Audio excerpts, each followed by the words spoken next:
meus queridos alunos, tudo bem com vocês? Estão se protegendo? Espero que sim, tá? Estamos passando por um momento gravíssimo nessa pandemia, tá? Então, protejam-se. E nessa videoaula de hoje, iremos trazer a solução das questões de matemática proposta no nosso simulado do nosso belo projeto Enseja. Então, vocês verão que as questões não são tão difíceis como vocês imaginam, tá? Que vocês imaginavam que essas questões eram muito difíceis, e não é. As questões trazidas por nós, professores de matemática, foram questões do próprio Enseja, que foram realizados em períodos anteriores. Tá? Vamos lá. Mas antes de começarmos a resolver essa questão, uma palavra aqui para que vocês reflitam. Sua vida de amanhã será o resultado das atitudes e escolhas que você fizer hoje. Tá?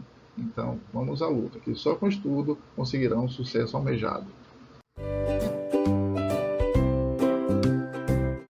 Então, vamos com a primeira questão.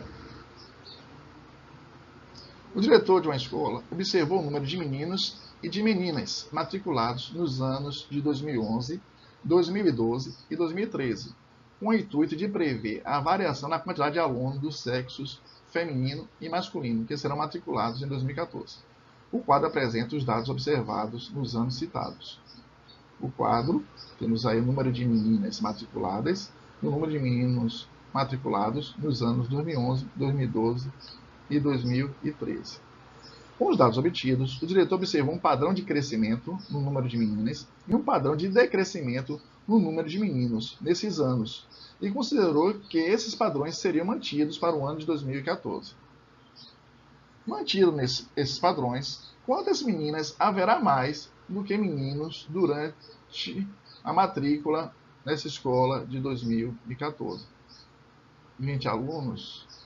30 alunas? 70? Vamos lá. Vamos para a solução. Primeiramente, temos que verificar o padrão. Então, vamos aqui tentar ver esse padrão. Vejam que em 2011 para 2012, nós temos uma diferença de 50, ou seja, teve 50 meninas a mais matriculadas. De 2012 para 2013, temos mais 50 alunos. Então, o padrão está aumentando de 50 em 50 na matrícula. Já nos meninos, nós temos um decrescimento de 20. Tanto em 2011 para 2012, quanto em 2012 para 2013, de 20 alunos. Certo? Então, aqui.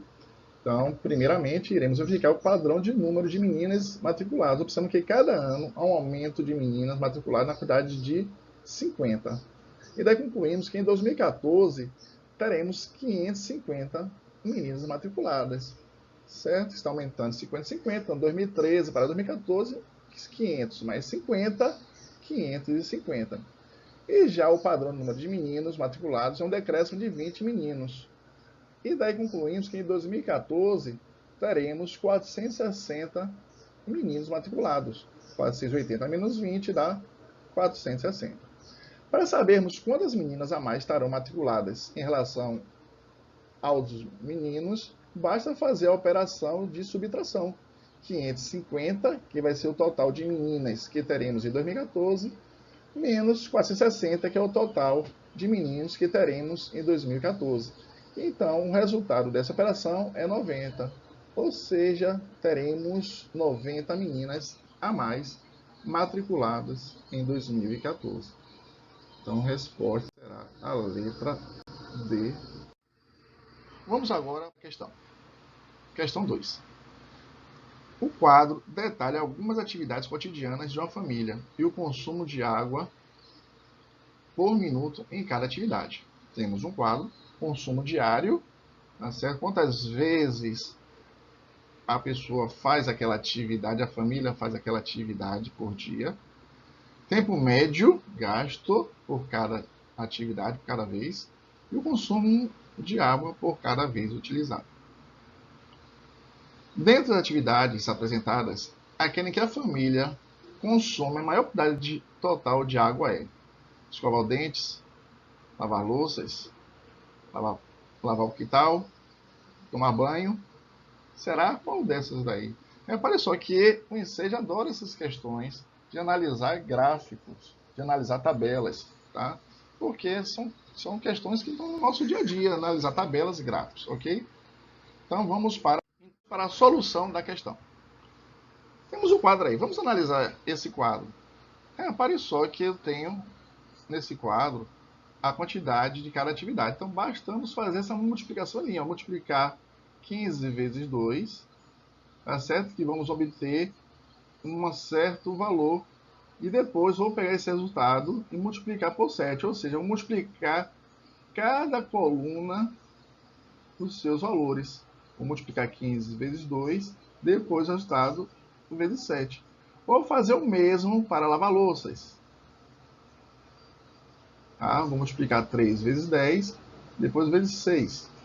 Vou fazer o mesmo para lavar quintal. Vou multiplicar 1 vezes 8, depois vezes 6, depois vou multiplicar o resultado por 10.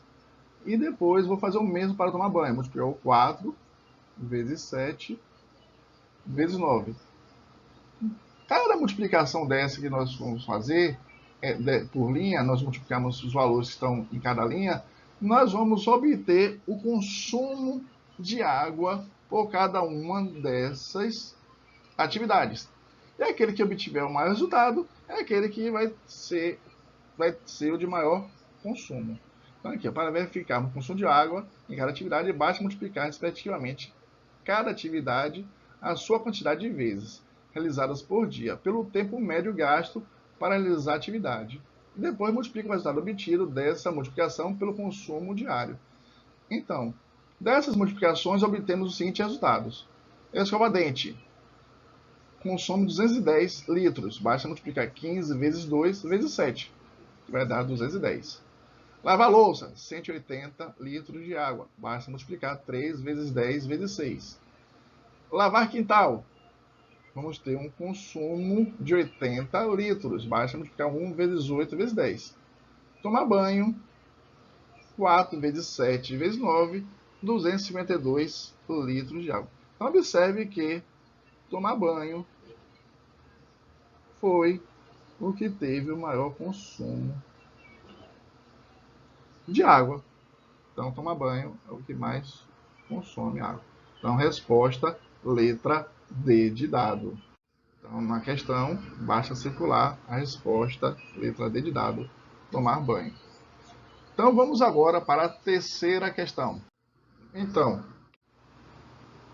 segundo a Associação Nacional dos Fabricantes de Veículos Automotores, a produção de automóveis teve uma queda, comparando o primeiro semestre de 2015 com o segundo semestre de 2014. Foram 3,4 milhões de unidades montadas no segundo semestre de 2014, contra 2,8 milhões no primeiro semestre de 2015. A redução na produção de veículos no segundo semestre de 2014 para o primeiro semestre de 2015 em milhão de unidades foi de... Aí temos essas alternativas. Então a questão está querendo que a gente faça uma conta de subtrair para sabermos essa diferença, tá certo? Quanto foi a queda. Então basta subtrairmos 3,4 milhões por 2,86 milhões. Então, para resolvermos essa questão, teremos que resolver a operação 3,84 menos 2,86. O resultado é 0,54. Para aquele que não se lembra como fazer essa operação, vamos fazer aqui rapidamente para lembrar.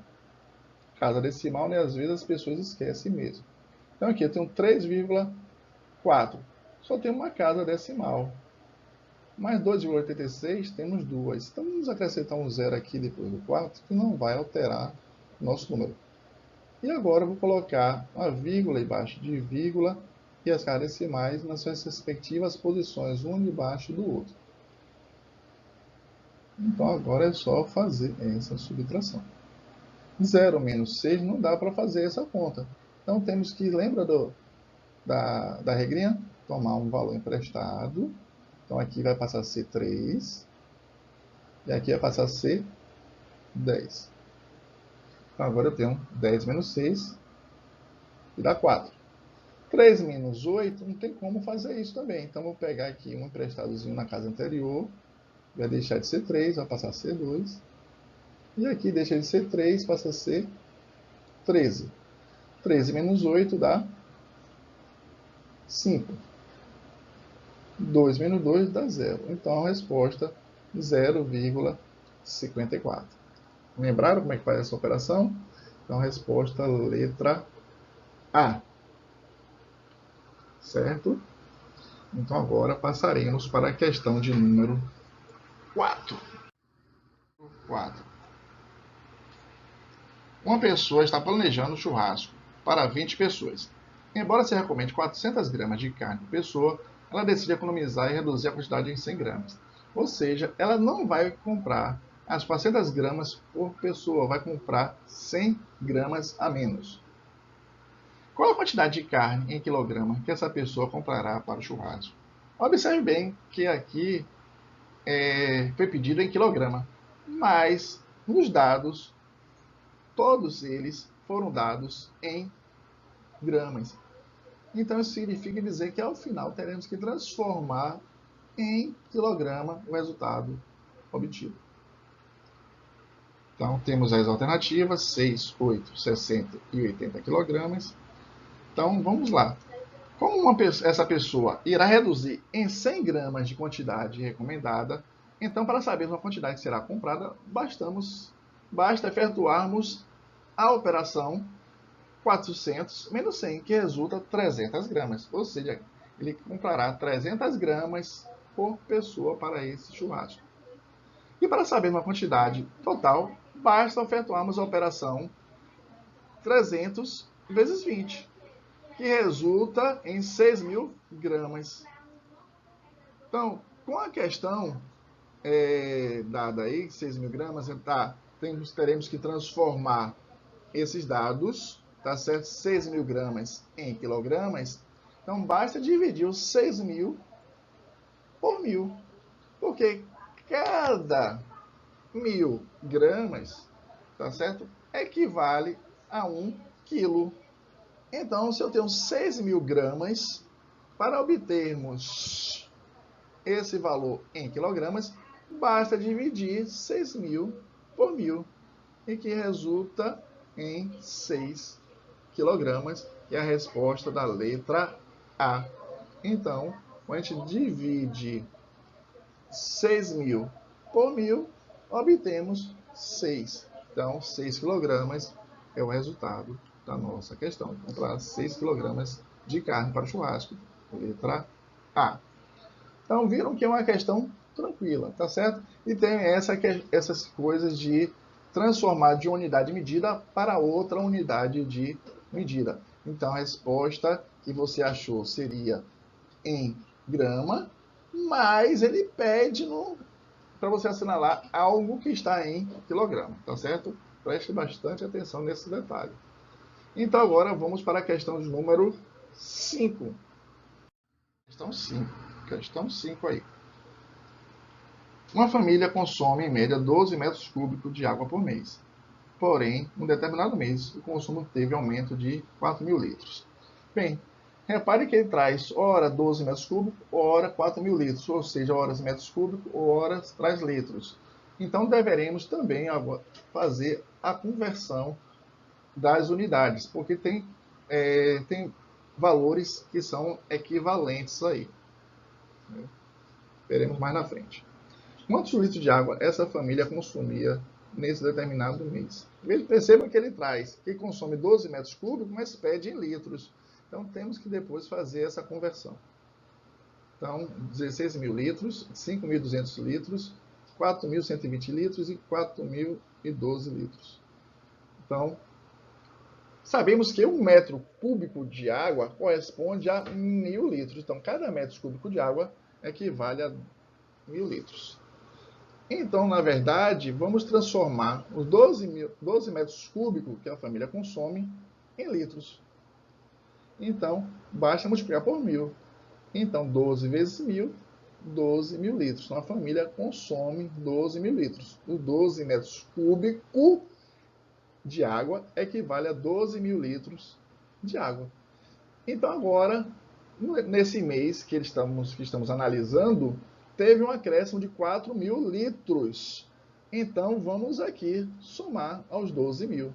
Então, se o consumo aumentou em 4.000 litros, então o consumo de água dessa família nesse mês foi de 12.000 litros mais 4.000 litros, resultando em 16.000 litros de água. Tá vendo? Uma questão tranquila, que só bastava se lembrar dessa conversão de unidades de medida. Então, resposta letra A, 16.000 litros de água.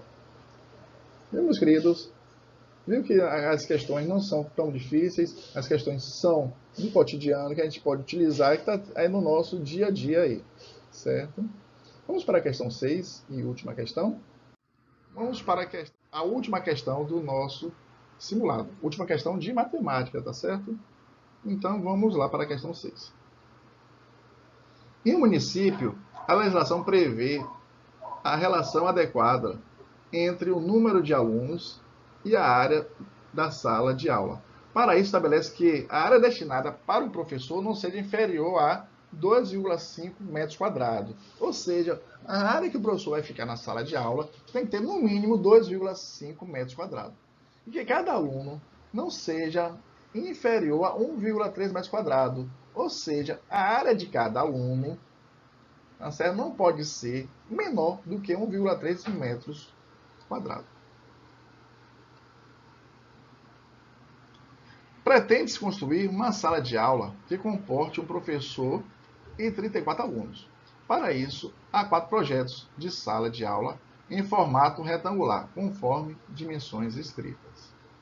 Primeiro projeto, a sala tem 5 metros por 8 metros. 5 metros de largura por 8 metros de comprimento. A outra sala vai ter 5 metros de largura por 9 metros de comprimento. A outra sala vai ter 6 metros de largura por 7 metros de comprimento.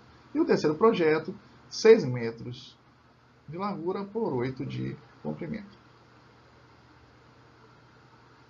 Qual é o projeto a ser usado para a construção da sala de aula? Será que é o projeto 1, 2, 3 ou 4?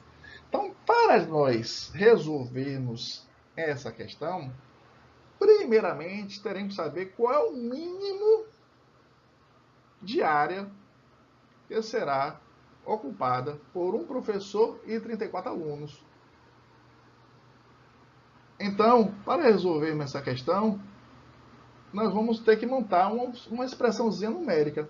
Então, primeiramente, devemos saber qual o mínimo, que é o tamanho da sala que devemos ter, de modo que acomode 34 alunos e um professor. Então, vamos descobrir qual é essa expressão numérica. Então, se eu tenho 1,3 metros quadrados para cada aluno, e temos 34 alunos, então vamos ter 34 vezes 1,3. E se temos um professor, certo?